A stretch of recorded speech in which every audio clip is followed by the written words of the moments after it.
Up is the HTC One from Pocket Height.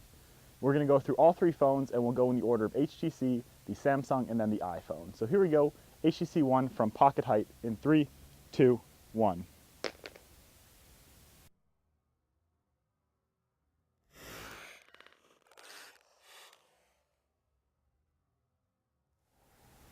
Next up is the Samsung Galaxy S4 from Pocket Height in 3, 2, 1.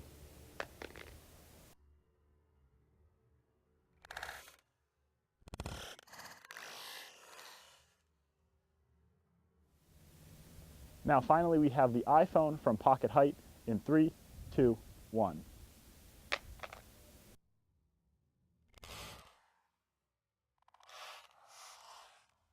Much like we're used to seeing in many of the drop videos from the past, the phones are still all basically okay after the first Pocket Height drop.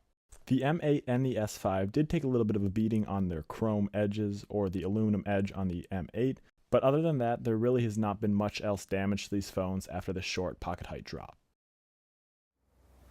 Next up we have the drop from head height. This is approximately 6 feet and simulating if the phone were to slip out of your hands while you're making a phone call. First up is the HTC One M8. Dropping in 3, 2, 1.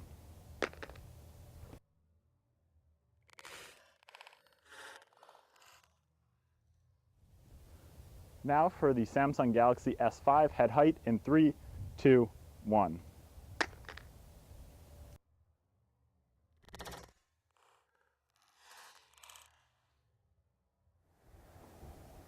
Finally, the iPhone 5S from head height in 3, 2, 1.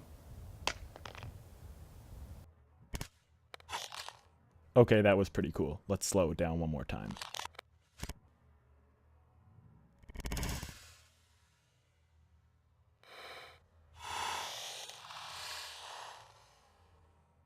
So unfortunately, if you weren't already able to tell, the iPhone has kind of met its end. Now this is a little bit surprising considering we've seen the iPhone stand up to some pretty tough drops in the past. But as the slow motion showed, it landed completely face down, and that's almost always a recipe for a cracked screen. So that means unfortunately the iPhone 5S is knocked out of this drop test as of right now. As you can still see, the S5 and HTC One M8 are still standing strong with flawless screens, so let's go ahead and drop them some more. Now with the HTC One M8 and the S5 still in fairly good condition, we're going to go ahead and do an above the head height drop and see if they can still withstand that drop. Now again, these drops are random because it's almost impossible to control exactly how the phone hits the ground, but I will be starting each drop with the screen facing down. No guarantees that it will hit the ground with the screen face down, but we will start each one from now on out with the screen facing down. So here we go with the M8, screen facing down, above the head in 3, 2, 1.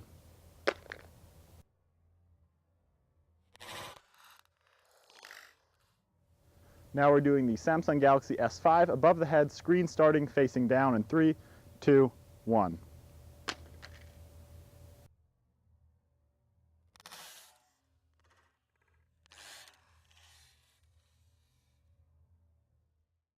So as the slow motion showed, the S5 too has landed completely face down and cracked the screen.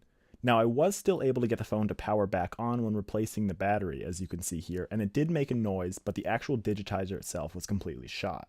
In order for this phone to be usable, you'd have to get the screen and digitizer replaced, however everything else on the inside still seems to be okay, including the camera on the back. When we take a look at the HTC One, we still see that it is almost perfect, and if you also did notice, it landed completely face down, much like the S5, but did survive, is still usable, doesn't have a cracked screen, and everything seems to be working alright.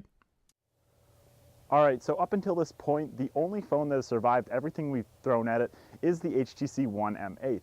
Now this doesn't surprise me as they've really focused in on the build quality this year, being almost completely aluminum with a fairly strong front glass coating.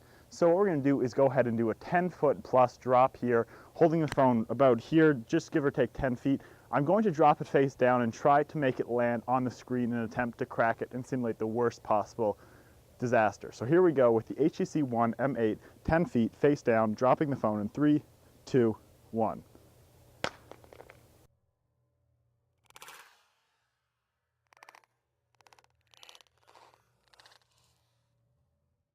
And there we go. We were able to crack the HTC One M8 finally. However, you have to take this with a grain of salt as it stood up to all the other drops which the 5S and S5 could not withstand. Including a drop where it was held from above my head, which is over 6 feet, and landed 100% face down, it came out of that almost unscathed. So it wasn't too surprising to see when dropped from over 10 feet landing face down, this did actually crack the phone. So then how do all these devices stack up to one another when it comes to build quality? That's an easy one. I'm definitely going to have to call the M8 the winner here. Even though in these shots it looks like it got the worst beating, remember it also took the highest and most amount of drops.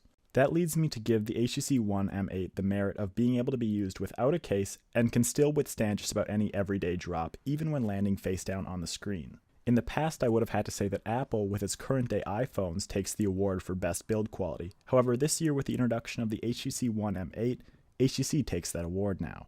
One small side note though is that I would not completely kick the Samsung Galaxy S5 out of this running. If you go ahead and check out the other video on our channel that I just did between the S4 and the S5, you can see the S5 can actually take a fairly large beating, including getting run over by a car and still live. Regardless though of what this one random drop test shows, there's no doubt in my mind that all three of these phones still have a fairly substantial build quality from what they were 2 or 3 years ago.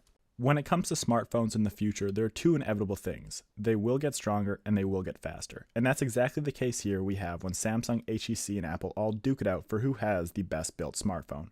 And that only means one thing for us: stronger smartphones in the hands of the consumers. Anyways guys, thanks so much for watching. Hope you enjoyed the video. Please leave a comment down below and a thumbs up to be entered in the giveaway, and I'll see you in the next one.